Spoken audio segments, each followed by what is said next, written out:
या descending order में arranged होनी चाहिए।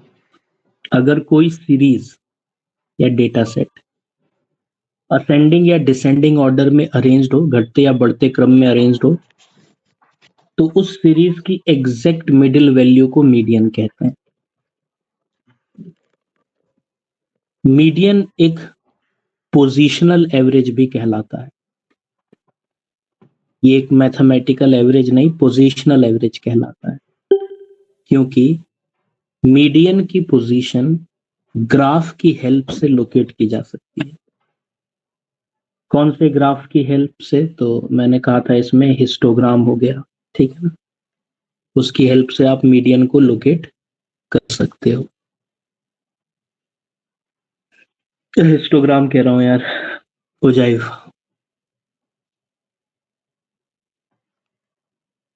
ओजाइव कर। मीडियन किसी भी सीरीज को दो इक्वल पार्ट्स में डिवाइड करती है।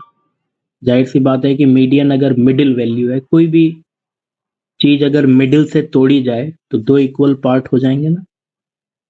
अगर हमारे पास एक स्टिक है और हम उस स्टिक को एकदम मिडिल से ब्रेक करें तो दो बराबर हिस्सों में वो टूट जाएगी।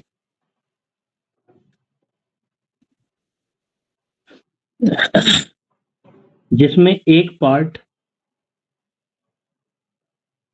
में मीडियन से बड़ी वैल्यूज होंगी और दूसरे पार्ट में मीडियन से छोटी वैल्यूज होंगी।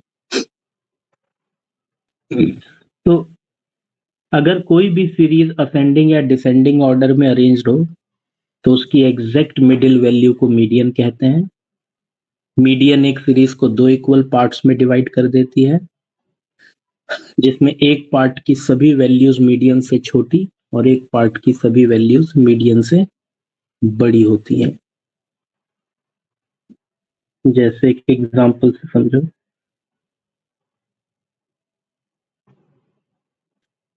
मान लीजिए ये एक सीरीज है और ये सीरीज असेंडिंग ऑर्डर में। असेंडिंग ऑर्डर मतलब घटते से बढ़ते हुए क्रम में। तो मीडियन इस डेटा सेट की एग्जैक्ट मिडिल वैल्यू को कहेंगे। मीडियन इस डेटा सेट की एग्जैक्ट मिडिल वैल्यू होगी। मीडियन को कैपिटल एम से डिनोट करते हैं। जिसमें सीरीज का आधा हिस्सा, मतलब दो बराबर बराबर हिस्सों में ये सीरीज को तोड़ देगी, जिसमें एक आधे हिस्से की सभी वैल्यूज मीडियन से छोटी होंगी तो एक आधे हिस्से की सभी वैल्यूज मीडियन से बड़ी होंगी। यही मैंने ऊपर लिखवाया,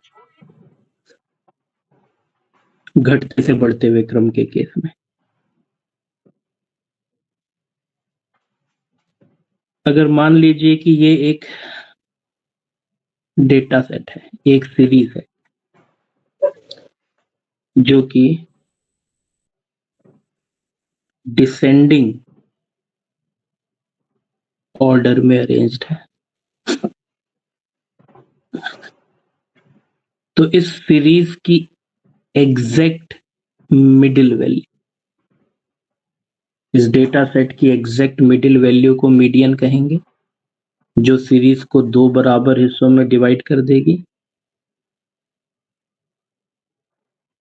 और क्योंकि यहाँ पर डेटा सेट बढ़ते से घटते हुए क्रम में अरेंज किया है, डिसेंडिंग ऑर्डर में, बढ़ते से घटते हुए क्रम में मतलब शुरू में बड़ी वैल्यू, फिर एंड में जाते जाते छोटी छोटी छोटी वैल्यूज होती रहेंगी।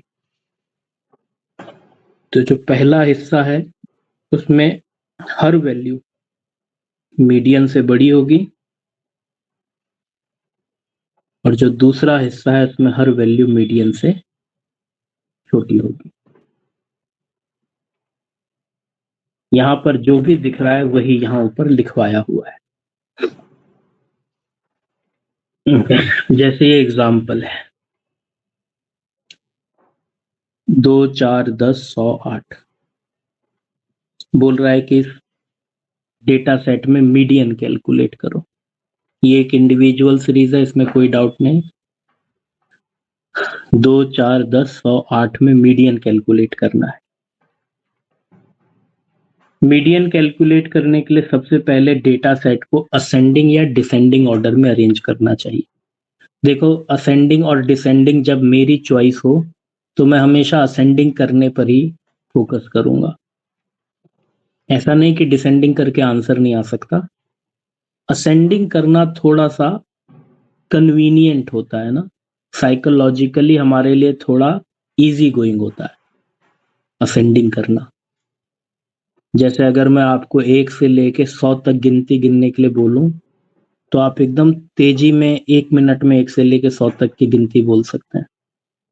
लेकिन अगर मैं डिसेंडिंग ऑर्डर में बोलूं कि भाई 100 से लेके 1 तक की गिनती गिनो तो थोड़ी स्पीड स्लो हो जाएगी, क्योंकि अनयूजुअल हो गया ना वो। यूजुअली हम चीजें असेंडिंग ऑर्डर में ही चलाते हैं। डिसेंडिंग ऑर्डर में अचानक से कोई चीज हमको करनी हो तो थोड़ा हमारे लिए अनयूजुअल हो जाता है। तो नेचुरल है कि उसमें हमारा समय ज्यादा लगता है। ठीक है, और कोई कारण नहीं। आपका मन है आप असेंडिंग करो, आपका मन है आप डिसेंडिंग करो, लेकिन अगर आप चाहते हो कि ज्यादा कॉम्प्लेक्सिटी ना रहे, आसानी से काम हो जाए, तो असेंडिंग करने की ही आदत डालो। जैसे मैं इस डेटा सेट को मीडियन निकालने के लिए असेंडिंग ऑर्डर में करूंगा।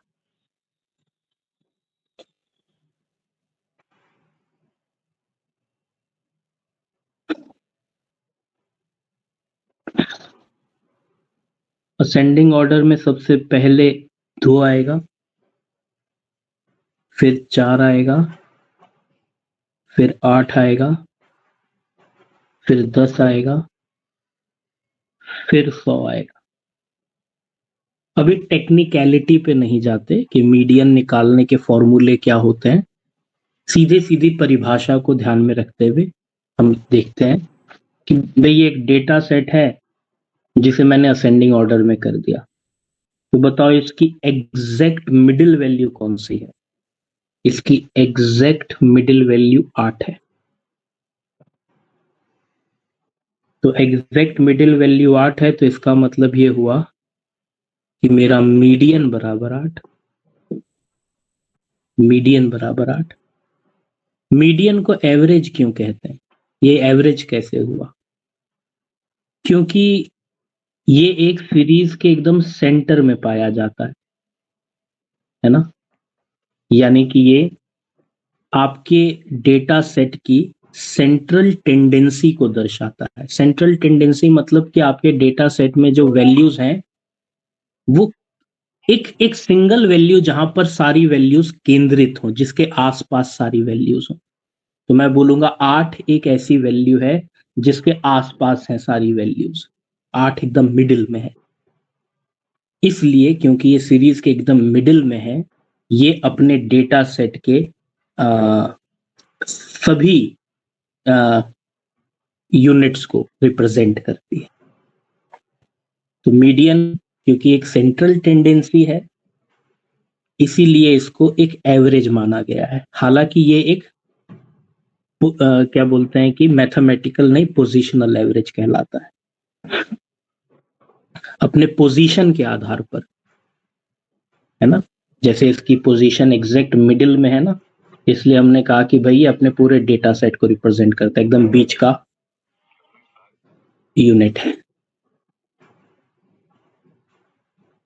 अब आप देख सकते हो कि इसमें जो आधी 2 बराबर हिस्से हो गए ना डेटा सेट के, बीच में मीडियन हो गया और उसके आगे पीछे 2 बराबर हिस्से हो गए, जिसमें एक हिस्से की सभी वैल्यूज 2 4 मीडियन से छोटी हैं और एक हिस्से की सभी वैल्यूज मीडियन से बड़ी है। अच्छा, आपने एक बात नोटिस करी, मेरे डेटा सेट में एक एक्सट्रीम वैल्यू भी थी। ये देखो ना, मेरे डेटा सेट में एक वैल्यू 2 है, 4 है, 10 है, 8 है, मतलब कोई भी वैल्यू 10 से बड़ी नहीं है। एक अचानक से वैल्यू आ गई 100, ये हो गई एक्सट्रीम वैल्यू। क्या आपको याद है, हमने अर्थमेटिक मीन में पढ़ा था, आप क्या पढ़ा था, आप बताओ, क्या एक्सट्रीम वैल्यू अर्थमेटिक मीन को प्रभावित करती है, यस और नो? क्या आपके डेटा सेट में कोई एक्सट्रीम वैल्यू होने से अर्थमेटिक मीन अफेक्टेड होता है? हाँ, अर्थमेटिक मीन अफेक्टेड होता है। अच्छा, ये एडवांटेज है या डिसएडवांटेज है, क्या बोलोगे आप इसको? क्या आप इसको एडवांटेज बोलोगे या उस अर्थमेटिक मीन की लिमिटेशन बोलोगे? बोलो। ये अर्थमेटिक मीन की एक लिमिटेशन है।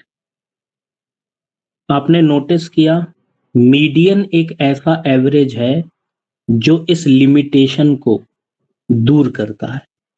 देखो, इस डेटा सेट में एक एक्सट्रीम वैल्यू थी। एक्सट्रीम वैल्यू क्या होता है? जो as compared to other values, as compared to other values, या तो वो एक्सट्रीमली हाई होगी या वो एक्सट्रीमली लो होगी। बताओ, जिस डेटा सेट की सेकंड हाईएस्ट वैल्यू 10 है, उसकी हाईएस्ट वैल्यू 100 है। मतलब पूरे डेटा सेट में जितनी भी वैल्यूज हैं, कंपेयर करो उनसे कितनी ज्यादा है ये वैल्यू। तो इसे मैं बोल रहा हूं एक्सट्रीम वैल्यू हो गई, क्योंकि एक्सट्रीमली हाई है। लेकिन इस एक्सट्रीमली हाई वैल्यू के डेटा सेट में प्रेजेंट होने से मीडियन पर कोई प्रभाव नहीं पड़ा। देखो ना, मीडियन आपका 8 ही आ रहा है, यानी कि आपका डेटा सेट की जो इस 100 को अगर मैं थोड़ी देर के लिए इग्नोर कर दूं, तो बाकी वैल्यूज मेरी डेटा सेट में कितनी थी? 0 से 10 के बीच में थी। तो एवरेज देखो, उन्हीं के बीच में 8 आ रहा है, यानी एवरेज प्रभावित नहीं हुआ इस एक्सट्रीम वैल्यू से। क्योंकि अगर ये एक्सट्रीम वैल्यू है, तो असेंडिंग या डिसेंडिंग ऑर्डर करने से, मान लो जैसे मैंने इस डेटा सेट को असेंडिंग ऑर्डर किया, तो एक्सट्रीम वैल्यू है, तो एक्सट्रीम वैल्यू तो इस सीरीज के सबसे एंड में चली जाएगी। बहुत बड़ी वैल्यू होगी तो एकदम एंड में चली जाएगी, बहुत छोटी वैल्यू होगी तो एकदम शुरुआत में आ जाएगी। सोचो, अगर कोई एक्सट्रीम वैल्यू आपके डेटा सेट में होगी, तो आप जैसे ही उस सीरीज को असेंडिंग ऑर्डर में करेंगे, तो या तो एकदम एक्सट्रीमली छोटी वैल्यू होगी तो एकदम पहले ही नंबर पे आ जाएगी, और एक्सट्रीमली हाई वैल्यू होगी तो असेंडिंग ऑर्डर करोगे तो सबसे लास्ट नंबर पे आएगी। जैसे यहां देखो, सबसे लास्ट नंबर पे ये मेरी एक्सट्रीम वैल्यू है। क्या फर्क पड़ता है? मीडियन तो सीरीज के बीच में पाया जाता है ना शुरू में पाया जाता है ना अंत में पाया जाता है।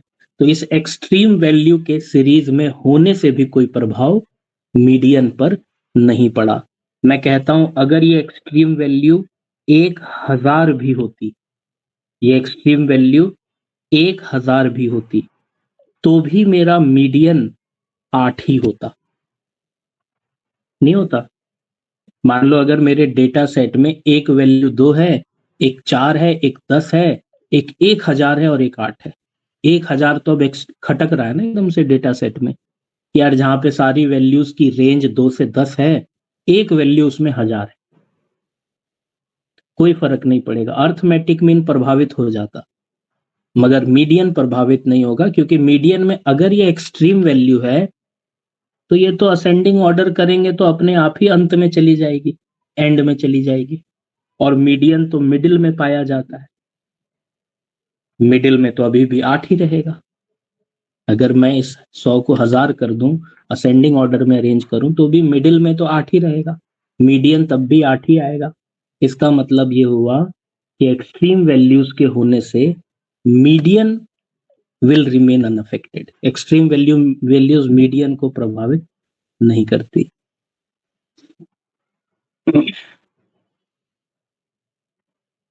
अगर मैं डिसेंडिंग ऑर्डर में भी करता तो भी नहीं करती, क्योंकि डिसेंडिंग ऑर्डर में सबसे बड़ी वैल्यू शुरू में आ जाती और मीडियन तो मिडिल में पाया जाता है। तो ये भी मेरे को यहाँ पर नजर आना चाहिए इस एग्जाम्पल में। ठीक है, तो इस मीडियन से जुड़ी हुई कुछ बातें जरा ध्यान दो। It is to be noted that median is influenced by position of the items in a series, but not by the size of the items. भाई मीडियन वैल्यू की पोजीशन से प्रभावित होता है, पोजीशन चेंज हो गई तो मीडियन, क्योंकि मीडियन एक पोजीशनल एवरेज है, पोजीशन से, वैल्यू की पोजीशन से मीडियन प्रभावित होता है, वैल्यू के साइज से प्रभावित नहीं होता। ठीक है ना, ये देखो ना, ये 100 है, 1000 है, हाँ तो अंत में ही रही है ना। अगर 100 है तो भी सीरीज के लास्ट में है, 1000 है तो भी सीरीज के लास्ट में है, 10,000 होती तो भी सीरीज के लास्ट में होती। जो बीच की पोजीशन है वो तो चेंज नहीं हो रही ना, बाकी वैल्यूज के पोजीशन पर तो कोई फर्क नहीं पड़ रहा ना। जो 1 नंबर पे था वो 1 नंबर पे है, 2 वाला 2 पे है, 3 वाला 3 पे है, 4 वाला 4 पे है, 5 वाला 100 हो, 1000 हो, 10,000 हो, 5 ही पे रहेगा। ठीक है ना। तो इतना तो तय है कि वैल्यू के साइज से तो मीडियन प्रभावित नहीं होता, पोजीशन से प्रभावित होता है। अगर पोजीशन चेंज हो गई, मान लो ये पोजीशन 8 इधर चला जाता, ठीक है ना, मिडिल में 8 की जगह कोई और वैल्यू आ जाती, 6 आ जाता, तो मैं कहता फिर मेरा मीडियन 6 हो जाता। जबकि ठीक इसका उलट हमने अर्थमेटिक मीन के प्रॉपर्टी में पढ़ा था कि अर्थमेटिक मीन वैल्यू के साइज से प्रभावित होती है, पोजीशन से नहीं। जैसे अर्थमेटिक मीन निकालते समय 2, 4, 8, 10, 100 को अगर मैं 2, 8, 4, 100, 10 भी लिख दूं तो क्या दोनों डेटा सेट का एवरेज में अंतर आ जाएगा? कोई अंतर नहीं आएगा, क्योंकि एवरेज निकालने के लिए मेरे को दोनों का टोटल करना है। अब तुम 100 ऊपर लिखो, नीचे लिखो, बीच में लिखो, पोजीशन कुछ भी रखो वैल्यू की, तुम 100 को उठा के यहां से यहां कर दो, 10 को उठा के यहां से यहां कर दो, 8 को यहां कर दो, 4 को यहां कर दो, पोजीशन चेंज करने से अर्थमेटिक मीन पे कोई प्रभाव नहीं पड़ेगा। लेकिन पोजीशन चेंज करने से आपकी मीडियन प्रभावित होती है। हाँ, अर्थमेटिक मीन पर वैल्यू के साइज का प्रभाव पड़ता है। अगर वैल्यू बहुत बड़ी है तो एवरेज ज्यादा आएगा, मीडियन पर वैल्यू के साइज का कोई प्रभाव नहीं पड़ता। ये सब चीजें याद रखने वाली हैं। मीडियन को पोजीशनल एवरेज भी कहा जाता है, ये तो हमने स्टार्टिंग में ही पढ़ लिया था। मीडियन को पार्टीशन वैल्यू भी कहा जाता है। अब इसे पार्टीशन वैल्यू क्यों कहा जाता है?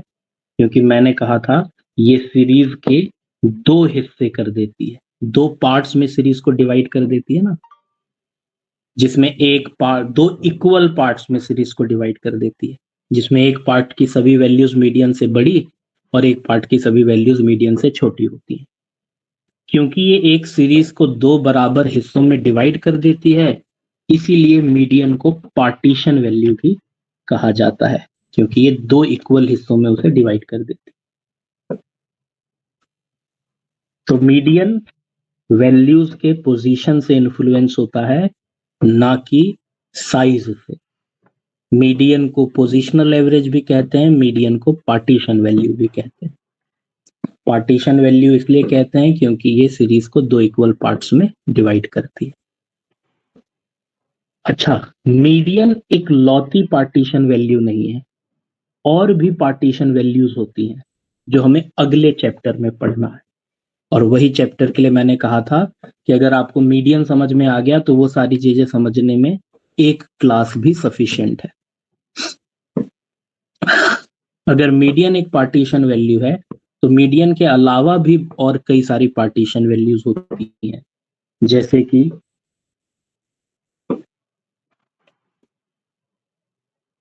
मीडियन तो एक पार्टीशन वैल्यू है ही, क्योंकि वो सीरीज को 2 इक्वल पार्ट्स में डिवाइड करती है। मीडियन के अलावा 3 पार्टीशन वैल्यूज और होती हैं, ठीक है।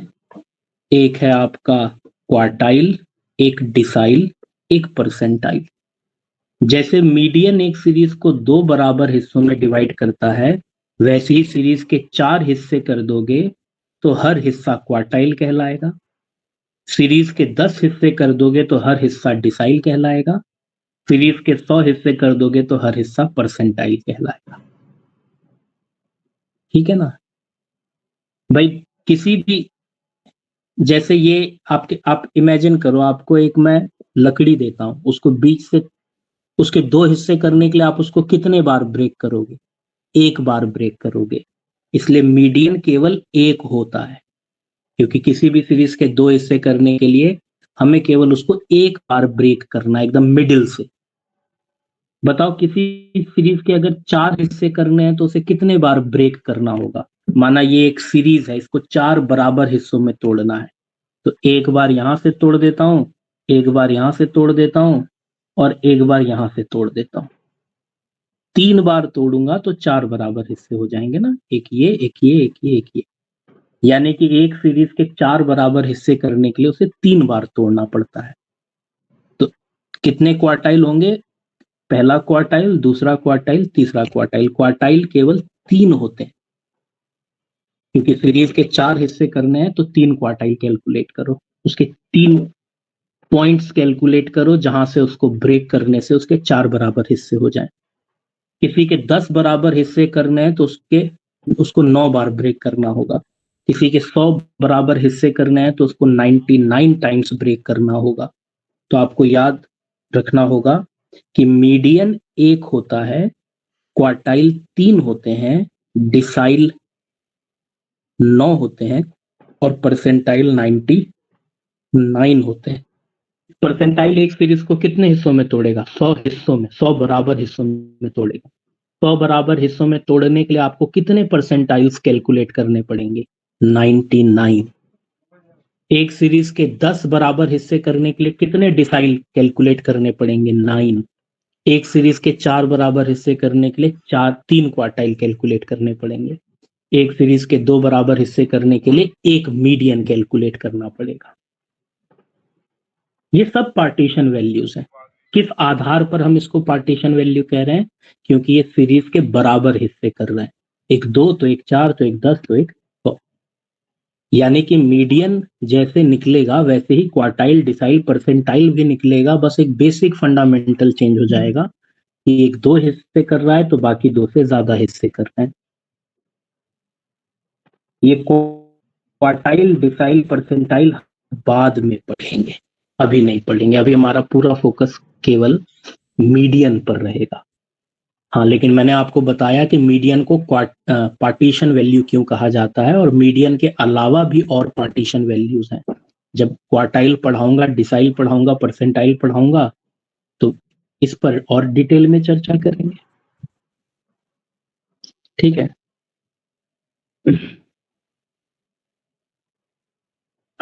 तो अभी तक हमने मीडियन के बारे में ये पढ़ा कि भाई किसी भी सीरीज को, किसी भी स्टैटिस्टिकल सीरीज को आप असेंडिंग या डिसेंडिंग ऑर्डर में कर दें तो सीरीज के एग्जैक्ट मिडिल वैल्यू को मीडियन कहते हैं। ये सीरीज को 2 बराबर हिस्सों में डिवाइड करती है, जिसमें एक हिस्से की सभी वैल्यूज मीडियन से छोटी तो दूसरे हिस्से की सभी वैल्यूज मीडियन से बड़ी होती हैं। इसे पोजिशनल एवरेज भी कहा जाता है, इसे पार्टीशन वैल्यू भी कहा जाता है। ये वैल्यू के साइज से प्रभावित नहीं होती। अगर आपके डेटा सेट में कोई एक्सट्रीम वैल्यू है तो मीडियन उस एक्सट्रीम वैल्यू से प्रभावित नहीं होगा, क्योंकि यदि वो एक्सट्रीम वैल्यू है तो फिर तो उसकी पोजीशन मिडिल में होगी ही नहीं। उसकी पोजीशन या तो सीरीज के पहले नंबर पे होगी या आखिरी नंबर पे होगी, और मीडियन तो सीरीज के मिडिल में पाया जाता है। अब मीडियन को कैलकुलेट करने के लिए आपको स्टैटिस्टिकल सीरीज का ज्ञान होना चाहिए, जो कि हो ही गया होगा अब तक तो आपको पता चले गया होगा कि कितनी सीरीज होती हैं, उनकी पहचान कैसे होती है, कंटिन्यूअस में इंक्लूसिव एक्सक्लूसिव क्या है, इंक्लूसिव को एक्सक्लूसिव कैसे बनाते हैं, एक्सक्लूसिव में जो less than, more than, open ended, ये सब चीजें हैं, इसको नॉर्मल एक्सक्लूसिव में कैसे कन्वर्ट करते हैं। मतलब मीडियन कैलकुलेट करने के लिए भी आपको स्टैटिस्टिकल सीरीज का फंडामेंटल ज्ञान होना चाहिए, और अब तो ये उम्मीद की जा सकती है कि स्टैटिस्टिकल सीरीज में आपको कोई समस्या नहीं है। अगर है तो रिवीजन करो, रिवीजन में कुछ आपको ऐसा लग रहा है कि ये पूछ लेना चाहिए मुझे, तो पूछ लो, है ना? रिवीजन करते समय कुछ भी ऐसा डाउटफुल लगे कि यार ये थोड़ा दिमाग में बैठ नहीं रही बात, तो आप पूछ लो, बिल्कुल उसमें कोई दिक्कत नहीं। रिवीजन करने वाला कुछ भी पूछे मेरे से, उसके सारे सवालों का स्वागत है। लेकिन आपने पढ़ा हुआ होना चाहिए ना, आप सवाल तो उसी पे होंगे ना जो पढ़ेगा। और अगर आप निरंतर रिवीजन करोगे तो बहुत ज्यादा 99% चांस है कि आप पे सवाल ही नहीं होंगे कुछ पूछने के लिए। लेकिन अगर आप रिवीजन कर रहे हो मतलब मेहनत कर रहे हो, और रिवीजन कर रहे हो, चलो थोड़ा एक आध कुछ क्लिक हो रहा है, ऐसा लग रहा है कि पूछ लेना चाहिए, तो फिर पूछ लेना, है ना?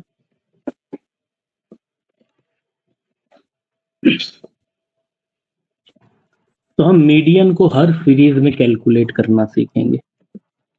हम मीडियन को इंडिविजुअल सीरीज में कैलकुलेट करना सीखेंगे, डिस्क्रीट सीरीज में, कंटिन्यूस सीरीज में। कंटिन्यूस सीरीज में भी सीरीज एक्सक्लूसिव होना बहुत जरूरी है। अगर हमको सीरीज इंक्लूसिव दी हो, लेस देन दी हो, मोर देन दी हो, मिड वैल्यू वाली दी हो, ओपन एंडेड दी हो, तो हमें उसे पहले क्या करना होगा? एक्सक्लूसिव बनाना होगा, और ये काम हमें अच्छे से करना आना चाहिए। यानी कि इंडिविजुअल सीरीज में मीडियन निकालना आना चाहिए, डिस्क्रीट सीरीज में, और कंटिन्यूस सीरीज में भी मीडियन निकालना आना चाहिए, और वो कंटिन्यूस सीरीज एक्सक्लूसिव होनी चाहिए, बस इतना ध्यान रखना है। बाकी अगर वो कंटिन्यूस सीरीज इनमें से किसी एक रूप में है, तो first it needs to be converted into an exclusive one, और उसके बाद आप मीडियन निकालने की प्रक्रिया अपना सकते हो। उसके बाद फिर मीडियन जैसे हर सीरीज में निकलता है वैसे ही निकलेगा। अगर मेरे को एग्जाम में इंडिविजुअल सीरीज इंक्लूसिव सीरीज का सवाल आ गया, तो सिर्फ एक स्टेप एक्स्ट्रा है कि उस इंक्लूसिव को मुझे एक्सक्लूसिव करना पड़ेगा, एक्सक्लूसिव करने के बाद की प्रक्रिया सेम टू सेम।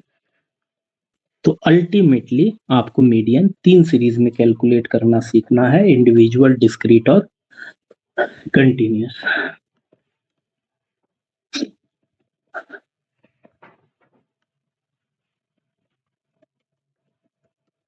आज थोड़ी सी तबीयत ठीक नहीं हो रही यार।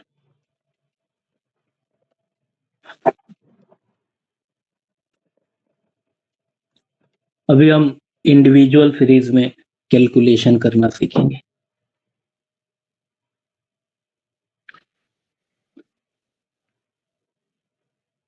वैसे तो आ जाता है समझ, कभी कभी एमसीक्यूज में कहना वही चाहता है जो हमने पढ़ा है, बट हाँ, मेन चीज भाषा का ही समस्या है ना।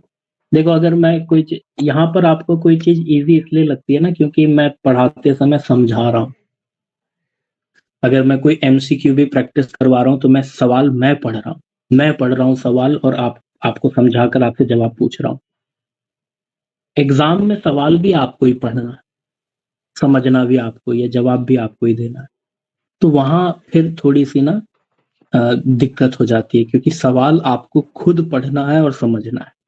यहाँ आसान इसलिए लगता है जवाब देना क्योंकि सवाल मैं पढ़ देता हूँ, और आप नोटिस करेंगे कि 90% जवाब तो सवाल को अच्छे से पढ़ने की वजह से ही मिल जाता है। सवाल अगर आप अच्छे से पढ़ के समझ गए कि सवाल क्या पूछना चाह रहा है, और आपको अगर उस टॉपिक की नॉलेज है, वैसी बात है, तो 90% तो आपका आंसर आपका वैसे ही कंफर्म हो जाता है। बाकी 10% का कंफर्मेशन ऑप्शन देखकर हो जाता है। लेकिन अगर सवाल पढ़ के मैं नहीं समझ पा रहा हूँ कि वो क्या पूछना चाह रहा है एग्जैक्टली, तो फिर कंफ्यूजन होती है। तो आपको बहुत जरूरी है कि जब भी आप कोई एमसीक्यूज प्रैक्टिस करते हैं यहाँ पर, तो एक बार आप उसको घर में भी ट्राई किया कीजिए, पढ़ा कीजिए। जैसे मैंने कोई एमसीक्यूज आपको भेजे, तो आप एक बार उसको खुद अटेम्प्ट करके देखो, री अटेम्प्ट करो दोबारा से। ठीक है? आपके पास अगर कोई किताब है, उनमें कोई एमसीक्यूज है, तो आप उसको भी प्रैक्टिस करो।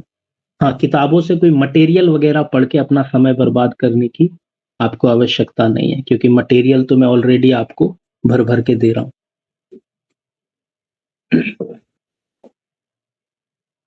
और आपके लिए एक चीज तो आसान होती है कि भाई पेपर रिटन एग्जाम हो रहा है, ऑनलाइन वाला नहीं हो रहा है। ऑनलाइन वाले में क्या होता है कि आप ना वहां पर हिंदी चूज करोगे तो सारे क्वेश्चंस आपको हिंदी में दिखाई देते हैं। फिर इंग्लिश चूज चूज करोगे तो सारे क्वेश्चन इंग्लिश में दिखाई देते हैं। ऑप्शन होता है स्विच करने के लिए। मैं इसलिए बता रहा हूँ क्योंकि मैंने पहला एग्जाम जो दिया था वो ऑनलाइन ही हुआ था ना, तो मुझे आइडिया है, मैंने भी पहली बार ही दिया था वो एग्जाम।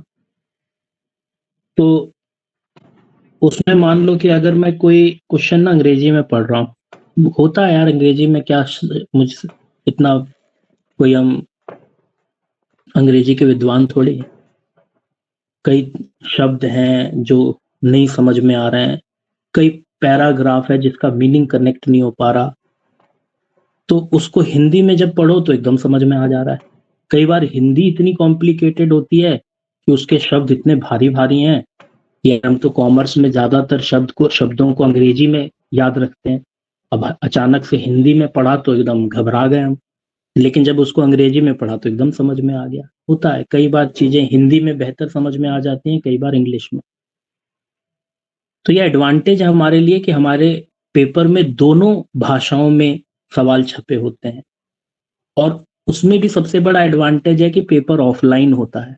ऑनलाइन होता ना, तो आप अगर एक सवाल हिंदी में पढ़ रहे हो तो इस सवाल को अंग्रेजी में पढ़ने के लिए आपको माउस को पहले जहां अंग्रेजी वाला ऑप्शन है वहां ले जाना पड़ता, फिर आप वहां क्लिक करते, फिर वो अंग्रेजी में डिस्प्ले होता। इस पूरे प्रोसेस में हमारे 10-15 सेकंड तो वैसे ही खराब हो जाते हैं।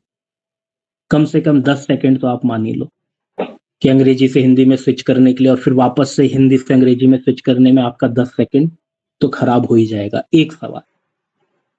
और माना कि आप इस तरह से 50 सवालों में कंफ्यूज हुए जिसको आपको हिंदी अंग्रेजी में दोनों में पढ़ने की जरूरत पड़ी, तो सोच लो कि 500 सेकंड्स की बर्बादी, यानी बहुत समय बर्बाद होता है ऑनलाइन एग्जाम में, हिंदी से अंग्रेजी स्विच करके, अंग्रेजी से हिंदी स्विच करके सवालों को पढ़ने में। और जरूरत पड़ती है बहुत बार सवालों को दोनों भाषाओं में पढ़ने की। पर रिटन एग्जाम बड़ा अच्छा होता है जिसमें लेफ्ट हैंड साइड में हिंदी में लिखा होगा, राइट हैंड साइड में अंग्रेजी में लिखा होगा। जब आपके सामने पेपर होगा तो आंखों के एकदम सामने ही हिंदी भी होगी अंग्रेजी भी होगी, दोनों भाषाओं को आप अच्छे से पढ़ के सवाल समझ सकते हो, ज्यादा समय नहीं लगता। तो सवाल समझना बहुत जरूरी है, वरना बहुत बार तो बच्चे ना कभी कहते नहीं है मैंने ध्यान ही नहीं दिया कि इसमें नॉट लिखा था, मैंने ध्यान ही नहीं दिया कि इसमें पूछा था क्या है, मैं सोच रहा था क्या नहीं है बताना है, पूछा था क्या नहीं है, मैं सोच रहा था क्या है बताना है। तो ऐसी ऐसी गलतियां भी जल्दबाजी में हो जाती हैं।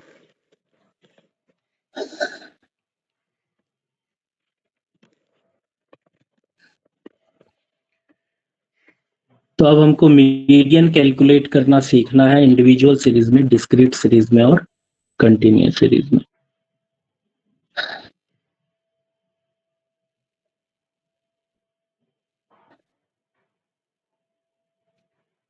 इंडिविजुअल सीरीज में, इंडिविजुअल सीरीज क्या होती है आपको पता ही है, जहां पर केवल वैल्यूज दी होती हैं, फ्रीक्वेंसीज नहीं दी होती। हर वैल्यू को इंडिविजुअली अरेंज किया गया होता है, ठीक है।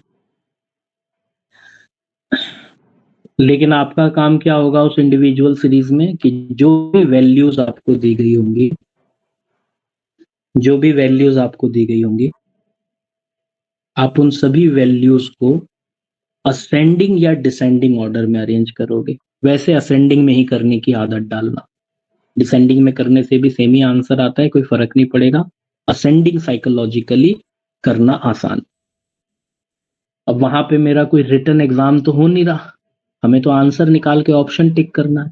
अब मेरा कई बार रिटन एग्जाम में पूछा होता है ना कैलकुलेट मीडियन, है ना, जिसमें कंडीशन डाल दी होगी कि सीरीज को डिसेंडिंग ऑर्डर में करके, इस सीरीज को असेंडिंग ऑर्डर में करके, तो सवाल पढ़ते हैं फिर कि अगले ने डिसेंडिंग किया या नहीं, असेंडिंग किया या नहीं। हमारे एमसीक्यूज वाले पेपर में ये सब मायने नहीं रखता, सही आंसर तक पहुंचना मायने रखता है। सही आंसर तक तुम असेंडिंग से भी पहुंचोगे, डिसेंडिंग से भी पहुंचोगे, असेंडिंग ही करने की आदत डालो, ठीक है। तो सबसे पहला काम होगा वैल्यूज को असेंडिंग ऑर्डर में करना। अगर वैल्यूज पहले से ही असेंडिंग ऑर्डर में हो तो ये वाले स्टेप को आप स्किप कर देना, इसकी कोई जरूरत नहीं पड़ेगी फिर। दूसरा काम है मीडियन नंबर कैलकुलेट करना। मीडियन नंबर को हम स्मॉल m से डिनोट करेंगे।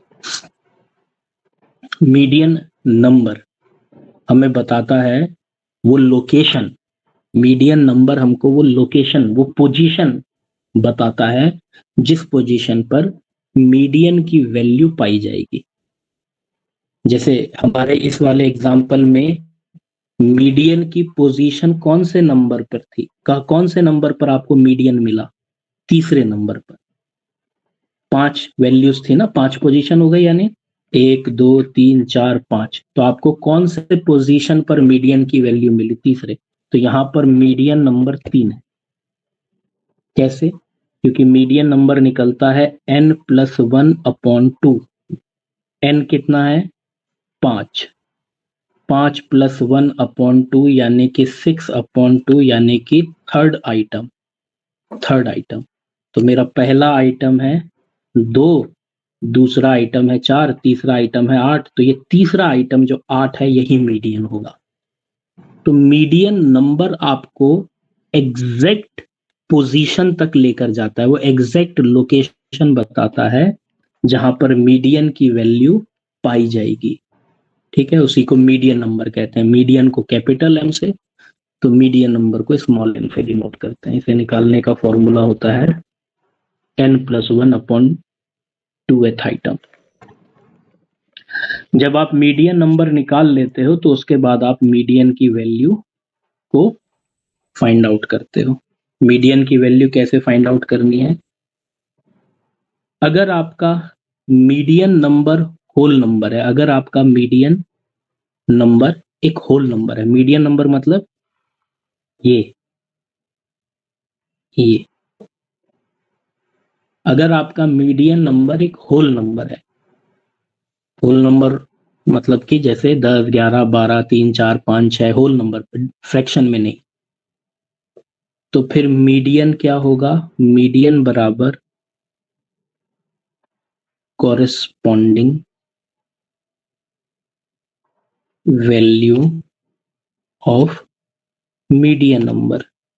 Corresponding value of median number मतलब उस मीडियन नंबर के सामने जो भी वैल्यू होगी, उस मीडियन नंबर के समक्ष जो भी वैल्यू होगी वही मीडियन होगी। ठीक है, अगर मेरा मीडियन नंबर फ्रैक्शन में आ रहा है, मीडियन नंबर मतलब कौन सा नंबर? यही वाला नंबर। अगर ये मीडियन नंबर आपका फ्रैक्शन में आ रहा है तो फिर यहाँ पर मीडियन कैलकुलेट करने का फॉर्मूला होता है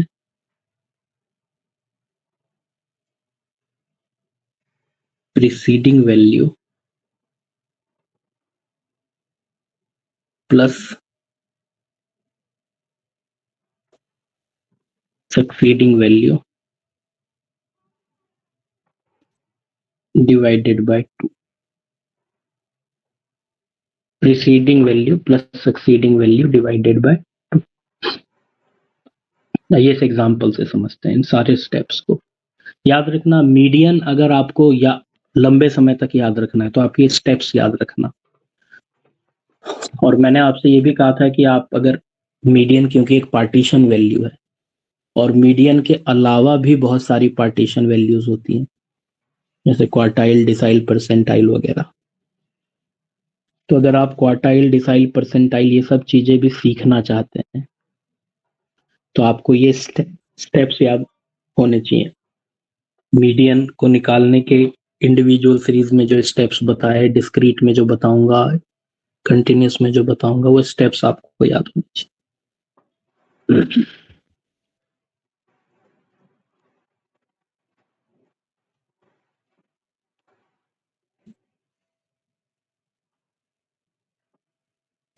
जैसे ये एक सीरीज है,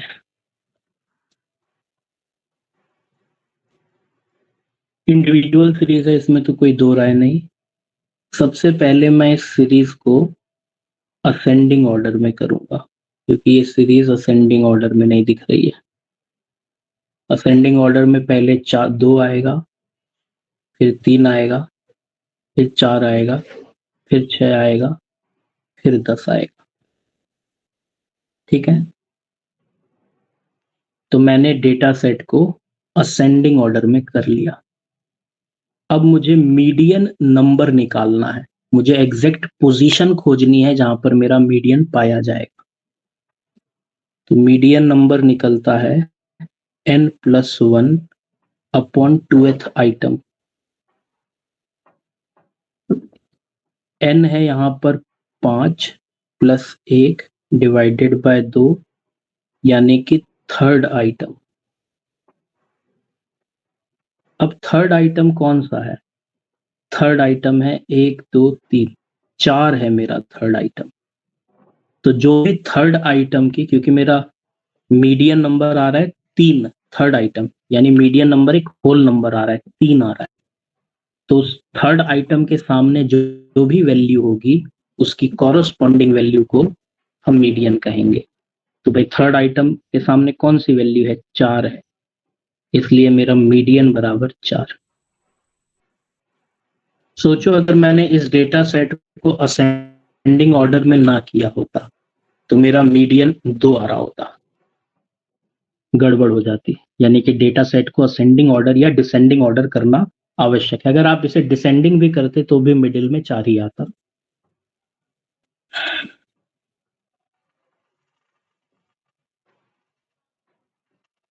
तो मीडियन नंबर क्या है, ये क्या बता रहा है मुझे?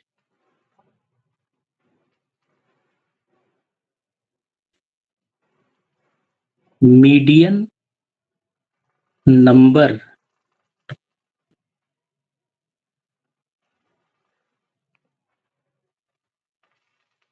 मीडियन वैल्यू की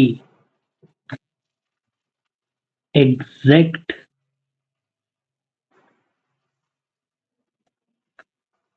पोजीशन जानने के लिए निकाला जाता है। ठीक है ना? मतलब मीडियन नंबर मीडियन वैल्यू की एग्जैक्ट पोजीशन कहां पर है ये जानने के लिए निकाला जाता है। तो मेरे डेटा सेट में मीडियन की एग्जैक्ट पोजीशन तीसरे नंबर पर है, ये वाली है उसकी एग्जैक्ट पोजीशन। तो तीसरे नंबर पे कौन सी वैल्यू है? तीसरे नंबर पे 4 वैल्यू है, तो मेरा मीडियन बराबर 4। इस वाले डेटा सेट में एक और एग्जांपल, इस वाले डेटा सेट को अगर मैं असेंडिंग करूं, सबसे पहले असेंडिंग करना होगा क्योंकि असेंडिंग नहीं है।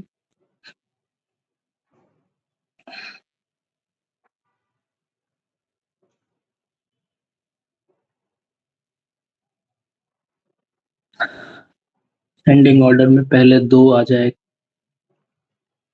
फिर 3 आ जाएगा, फिर 4 आ जाएगा, फिर 5 आ जाएगा, फिर 6 आएगा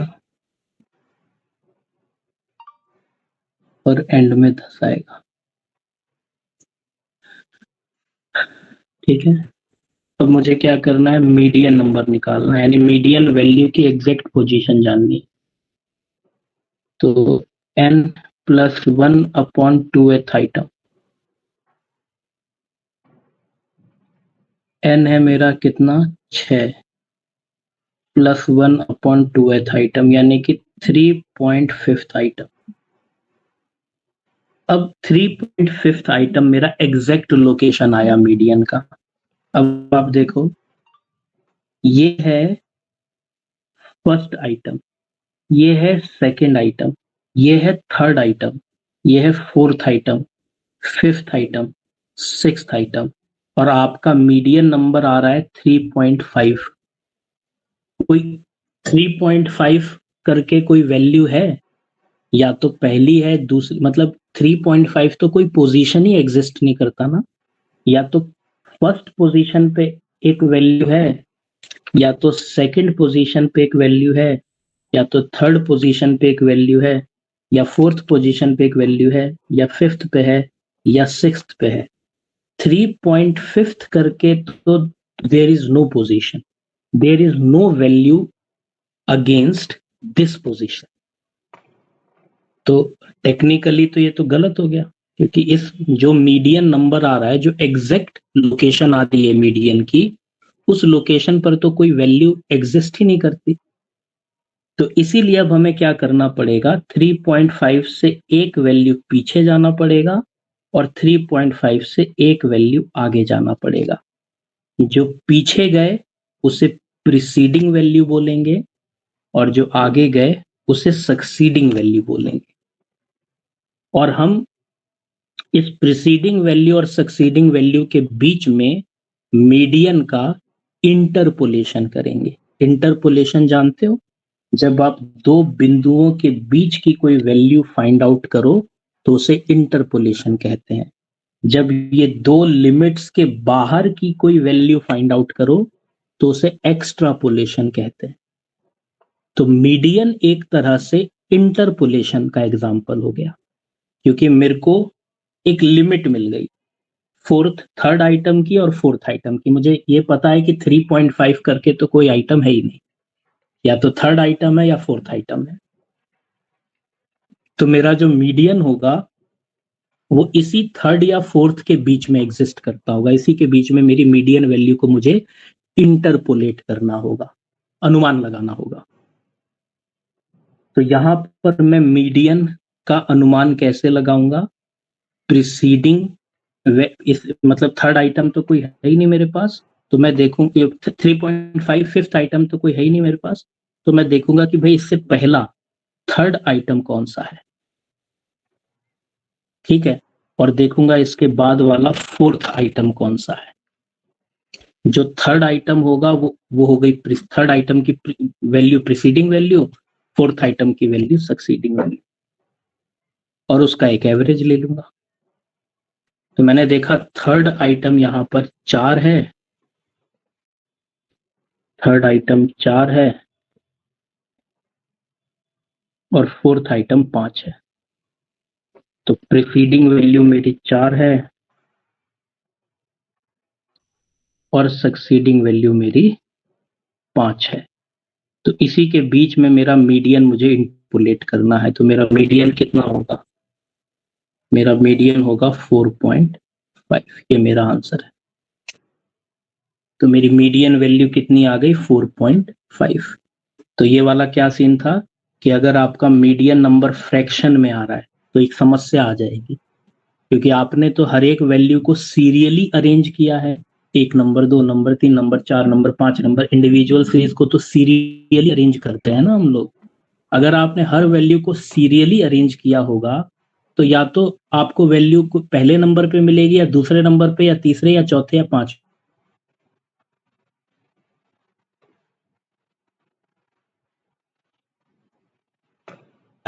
तो फिर उस फ्रैक्शन से पहले वाली वैल्यू और बाद वाली वैल्यू को 2 से डिवाइड करके मीडियन को इंटरपोलेट किया जाए। क्या आप इन 2 सवालों के माध्यम से ये स्टेप्स समझे, इंडिविजुअल सीरीज में मीडियन को कैसे निकाला जाता है? क्या आप ये भाषा समझे कि मीडियन यहाँ पर क्या हो रहा है? इंटरपोलेशन हो रहा है। ठीक है ना?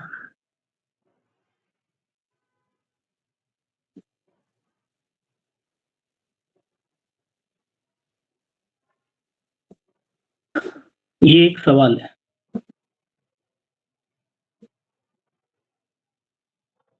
काउंट करके बताना कितने आइटम्स हैं इस सवाल में, नंबर ऑफ आइटम्स कितने हैं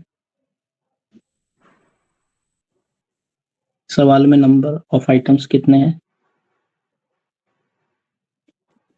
1 2 3 4 5 6 7 8 9 10 11 12 13 14 15 आइटम है। इस सवाल में 15 आइटम है।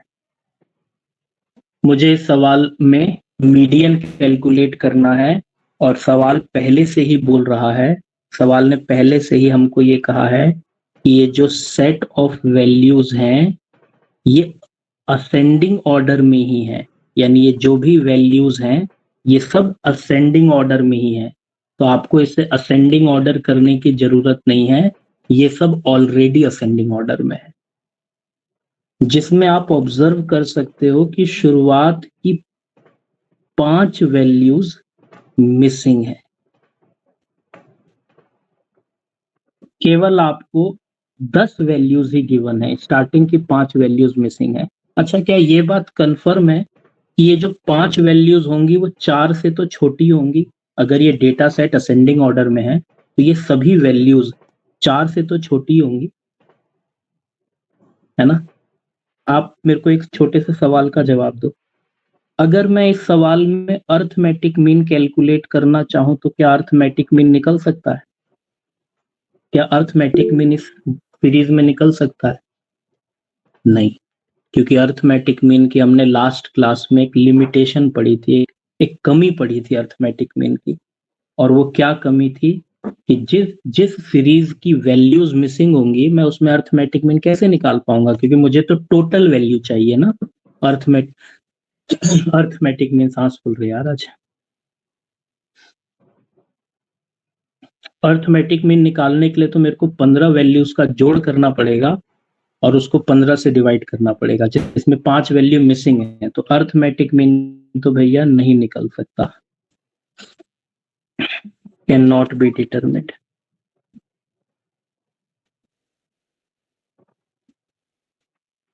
क्या मीडियन निकल सकता है? हाँ, मीडियन निकल सकता है। मीडियन में हमें तो मिडिल वैल्यू से मतलब है ना, शुरुआत की वैल्यूज मिसिंग हो, आखिरी की वैल्यूज मिसिंग हो, क्या फर्क पड़ता है, हमको तो मिडिल खोजना है। और डेटा सेट तो असेंडिंग ऑर्डर में अरेंज है ही, तो मीडियन निकालने के लिए सबसे पहले हम मीडियन नंबर निकालेंगे।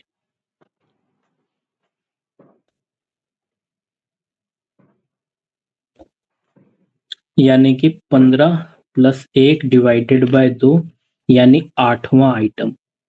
8वां आइटम। अब 8वां आइटम कौन सा है? 8th नंबर पर कौन सा आइटम है? 5, 6, 7, 8। 8वें नंबर पर 6 है, ये है मेरा 8th आइटम। तो 8th आइटम के सामने वाली जो वैल्यू है वो 6 है, तो मेरा मीडियन बराबर 6 हो जाता।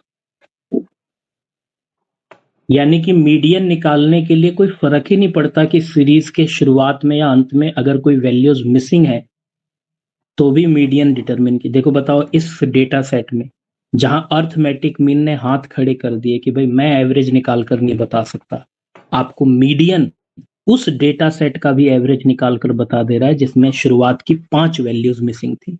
आपको मिसिंग वैल्यू फाइंड आउट ही नहीं करनी, आपको तो मिडिल वैल्यू खोजनी है, वो मिल गई।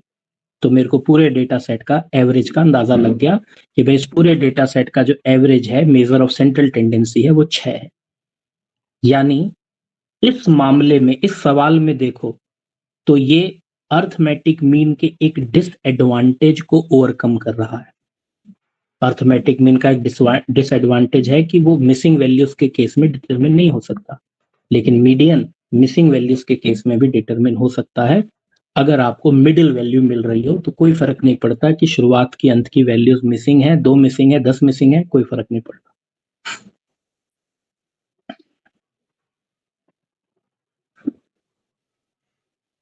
एक और सवाल,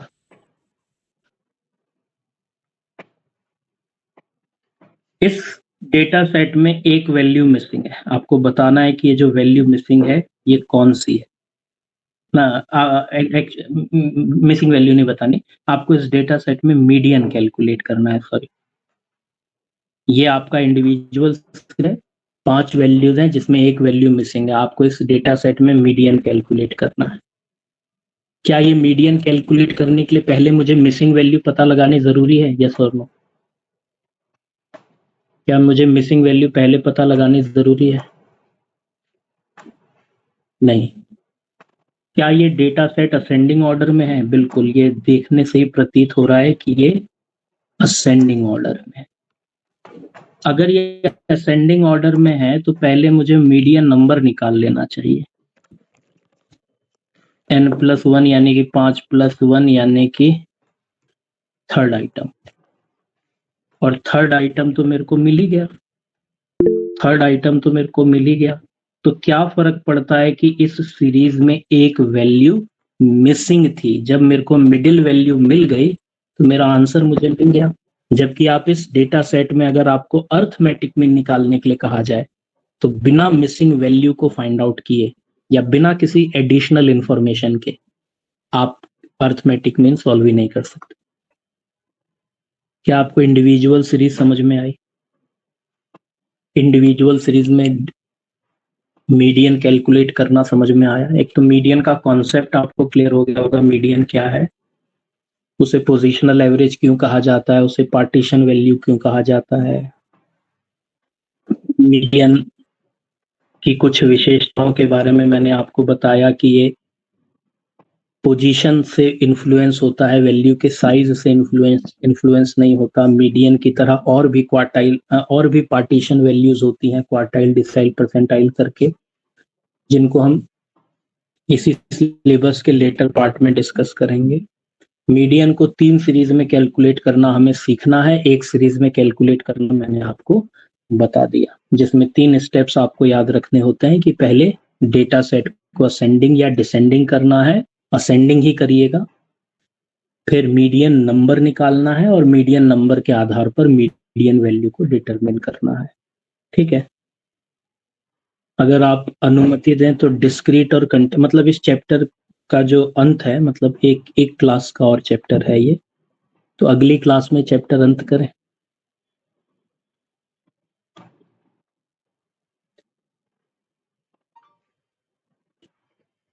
आज थोड़ी सी तबीयत भी खराब हो रही है।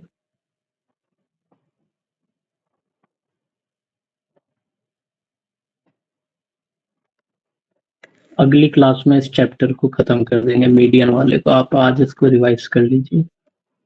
Thank you so much.